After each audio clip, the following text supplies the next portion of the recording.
आज हम सहायक पाठ्य पुस्तक कृतिका भाग 2 का पहला पाठ माता का आंचल ले रहे हैं।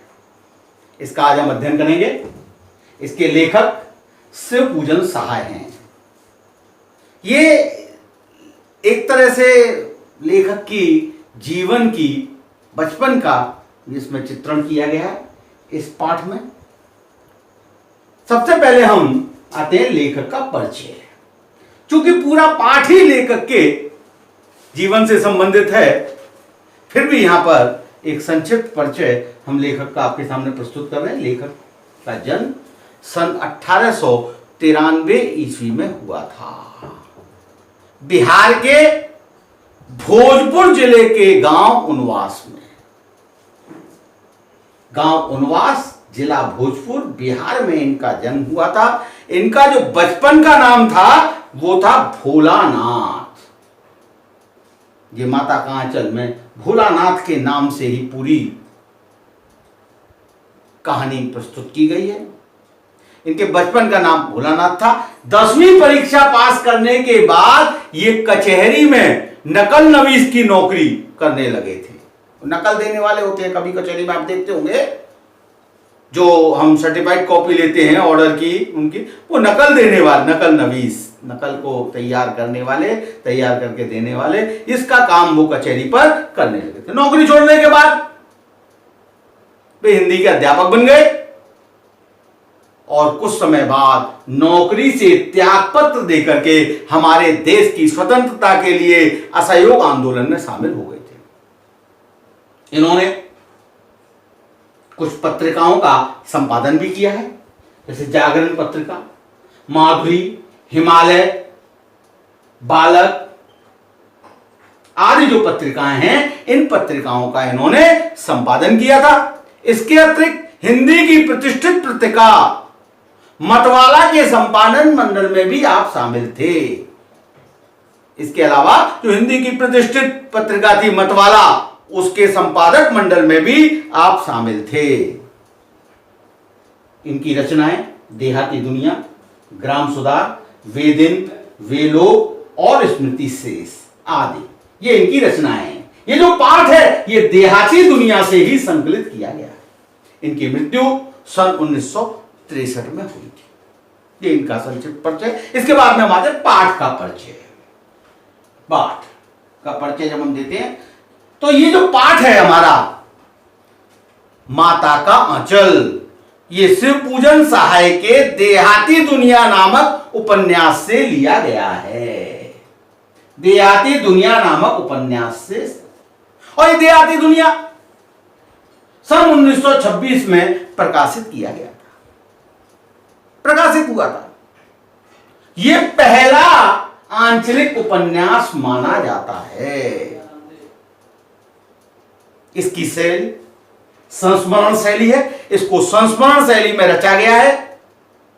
संस्मरण शैली में रचा हुआ ये हिंदी का पहला उपन्यास माना गया था। इसको हिंदी के पहले उपन्यास की मान्यता प्राप्त है। संस्मरण शैली में लिखे गए।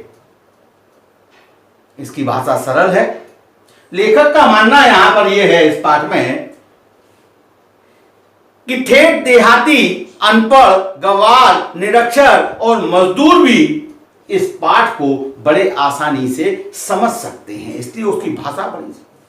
माता का आंचल में ग्रामीण जीवन की कहानी ठेठ ग्रामीण भाषा में ही कही गई है। इसमें बालक के खेल, कौतूहल, मां की ममता, पिता का दुलार, लोकगीत इत्यादि का चित्रण किया गया है। इसमें ग्रामीण जीवन का स्वाभाविक स्वरूप प्रकट हुआ है। प्रस्तुत अंश में बालकों के मन के भावों के साथ साथ तत्कालिक सामाजिक वातावरण एवं पारिवारिक परिवेश का चित्रण भी इस पाठ में किया गया है। शिशु चरित्र भोलानाथ कथानक के केंद्र बिंदु।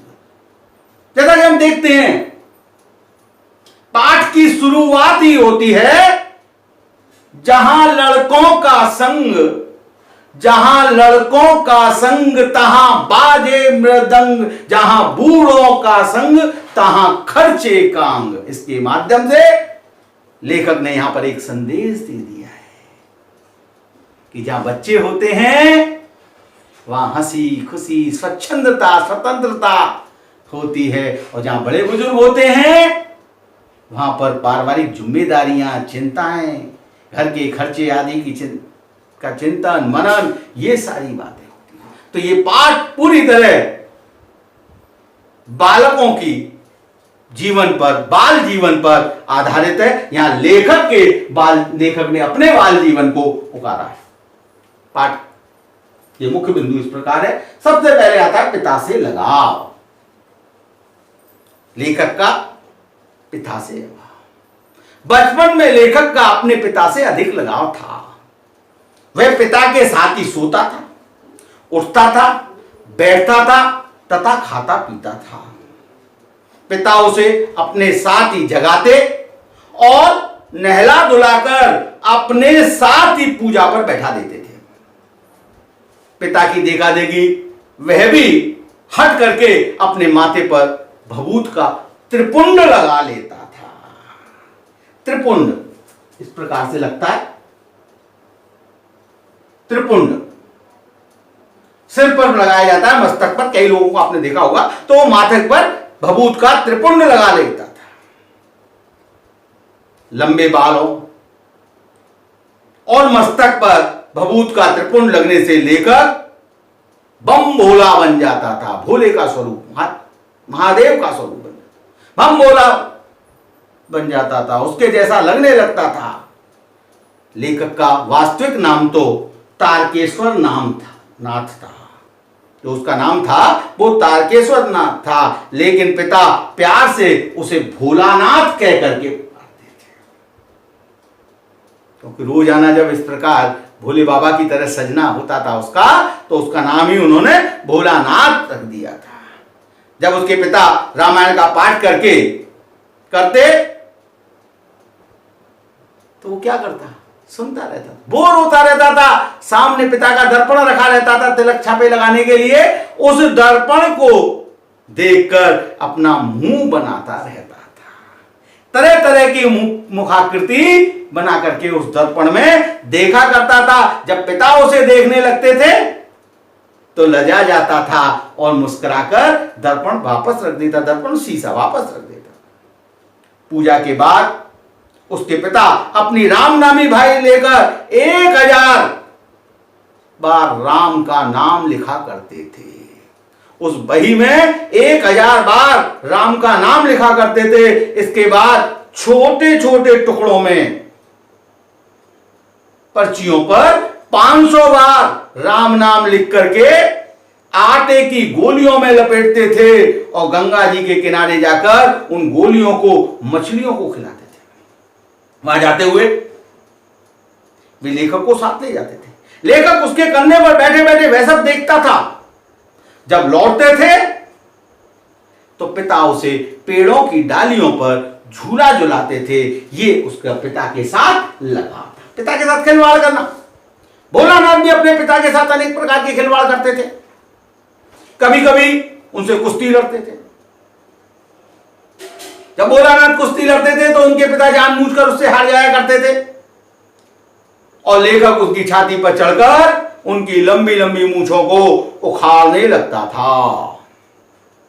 कभी लेखक के गालों पर खट्टा मीठा चुम्मा देते थे, कभी अपनी दाढ़ी मूंछ लेखक के गालों पर गड़ा देते थे और उसके द्वारा मूंछों को नोचने पर छूट मूट कर रोने लगते थे।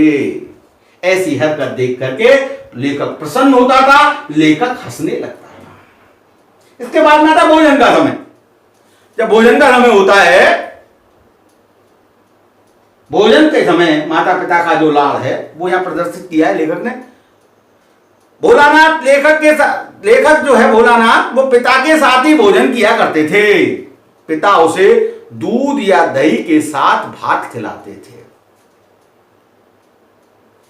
पेट भर जाने के बाद मां उसे अपने हाथ से खिलाने का हट करती थी, क्योंकि अपने पुत्र को जब तक माता अपने हाथ से नहीं खिला लेती तब तक उसे संतोष नहीं होता था।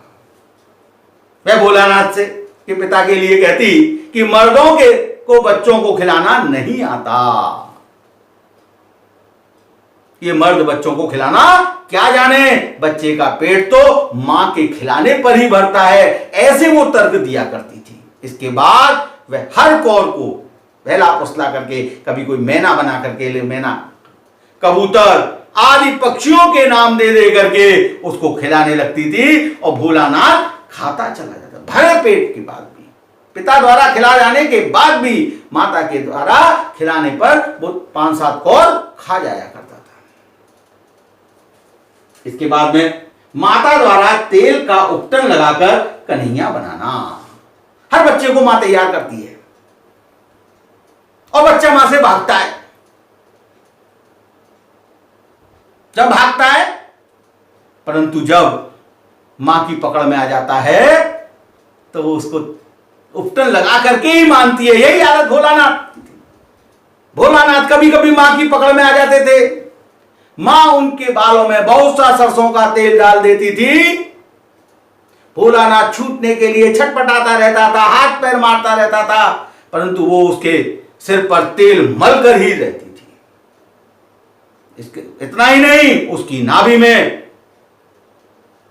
और माथे पर काजल की बिंदी लगा देती थी, चोटी गूंथकर उसमें फूलदार लट्टू बांध देती थी, रंगीन कुर्ता टोपी पहना देती थी। इतना सब करने के बाद जब उसका स्वरूप कन्हैया जैसा बन जाता था, भगवान श्री कृष्ण जैसा बन जाता था, तब वो उसे छोड़ती थी, सजा धजा करके उसको कन्हैया बना करके उसको छोड़ती थी। तब भोलानाथ सिसकते हुए अपने पिता की गोदी में जाकर के, पिता उनको गोदी में लेकर के बाहर आते थे। बाहर जब आते थे तो क्या देखते हैं, तत्कालीन खेल, वहां खेल बच्चे खेल रहे होते, अनेक प्रकार के खेल, तत्कालीन उस समय के खेल।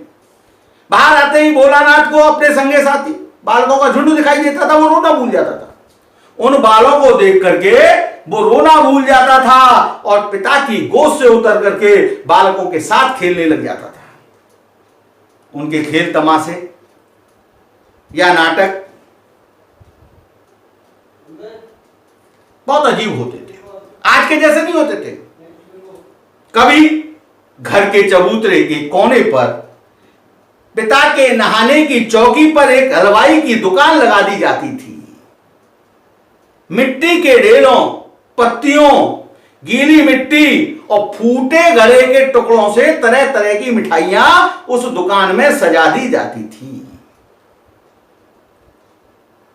जब इस खेल से मन ऊब जाता था तो थोड़ी देर बाद धरौना बनने लगता था, मिट्टी का धरौना, घर बनाने लगते थे सब बच्चे। मिट्टी की मेहर से दीवार, तिनकों के से छप्पर, दातुन के खंबे, नीम की जो डंडी होती है दातुन की, उससे खंबे, दिया सलाई की डिब्बियों से किवाड़ बनाए जाते थे।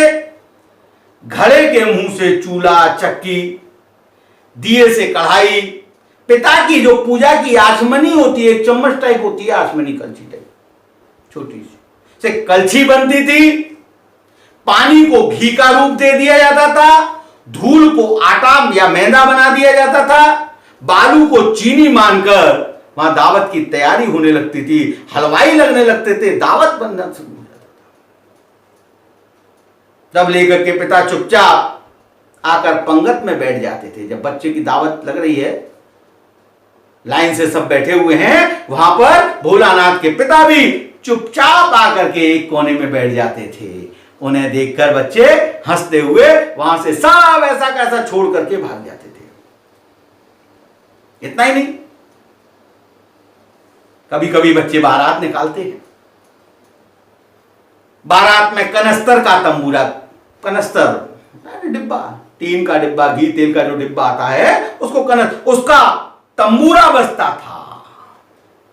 तड़क तड़क तक, दुम दुम दुम दुम, तड़क तड़क तक, इस प्रकार से बजाने के लिए उसका तंबूरा बजता। जोर जोर से पीटते थे बच्चे।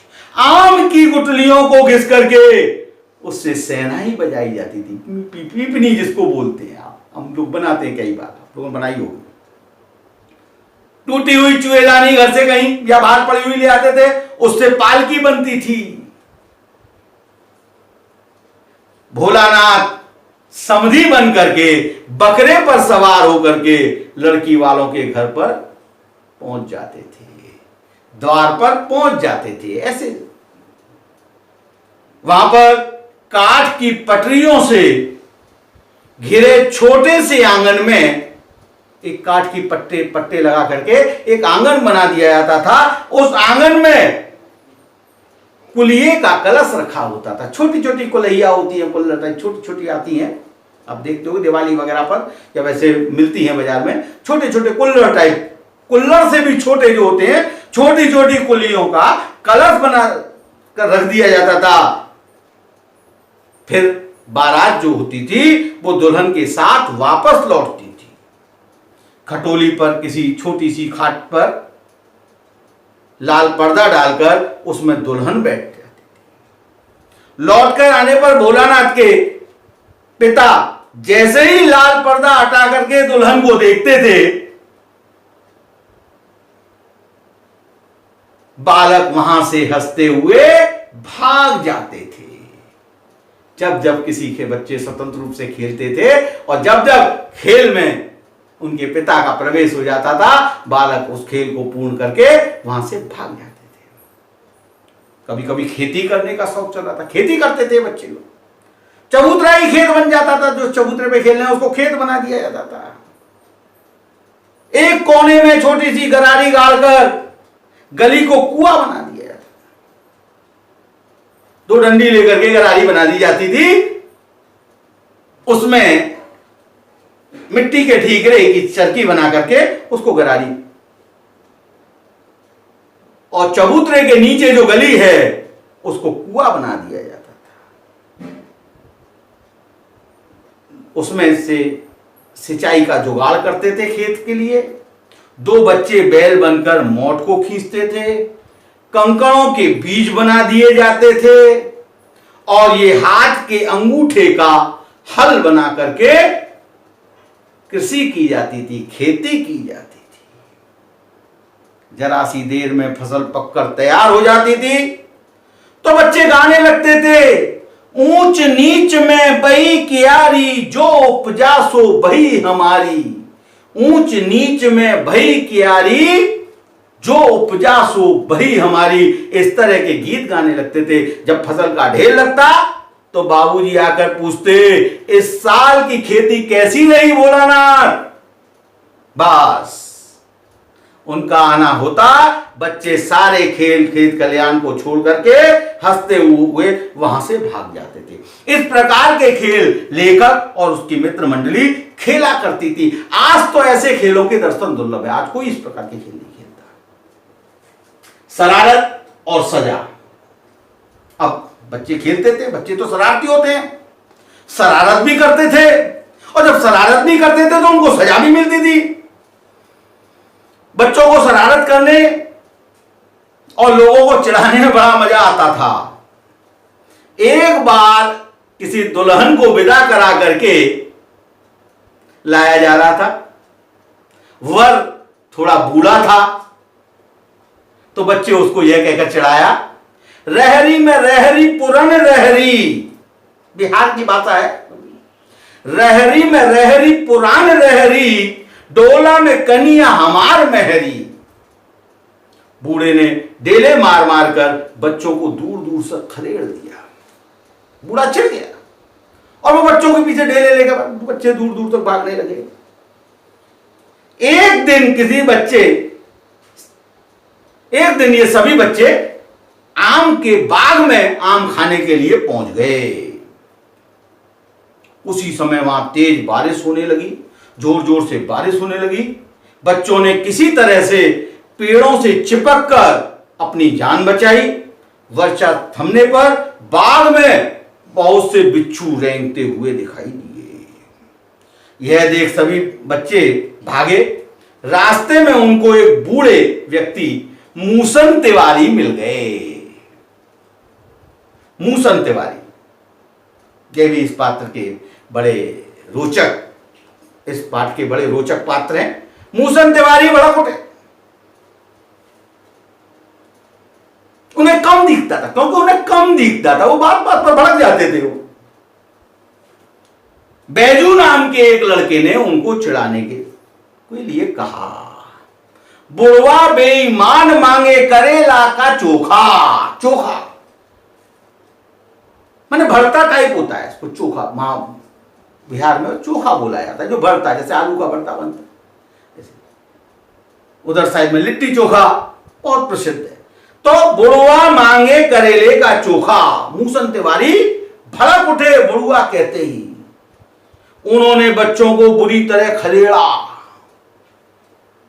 भगाया, पीछे पीछे भागे। मूसन तिवारी भागते हुए वहां से सीधे पाठशाला पहुंच गए। गुरुजी ने उनकी शिकायत सुनी। उन्होंने कहा, बच्चे परेशान करते हैं। 4 लड़कों को बैजू और भोलानाथ को पकड़ने के लिए स्कूल से भेज दिया गया। पहले ही परंपरा थी कि कोई विद्यार्थी स्कूल नहीं आता था तो गुरुजी 4 बच्चों को उसके घर भेज देते थे, वो डंडा डोली करते हुए इसको स्कूल ले आते थे। माता पिता भी कुछ नहीं कहते थे। आज किसी बच्चे को फोन तो कर दो, ना आयो मास्टर साहब, घर पे खेत पे काम लग गो, कितना भी इंपॉर्टेंट क्लास का लेसन हो, हाँ आज ना, आज आया ना, या माता पिता को पता ही नहीं होता।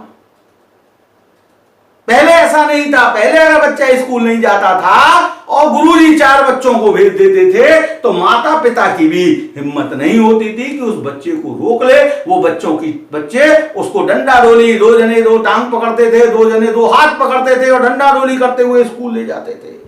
तो गुरुजी ने 4 लड़कों को बैजू और भोलानाथ को पकड़ के लाने का आदेश दिया। चल दिए। वो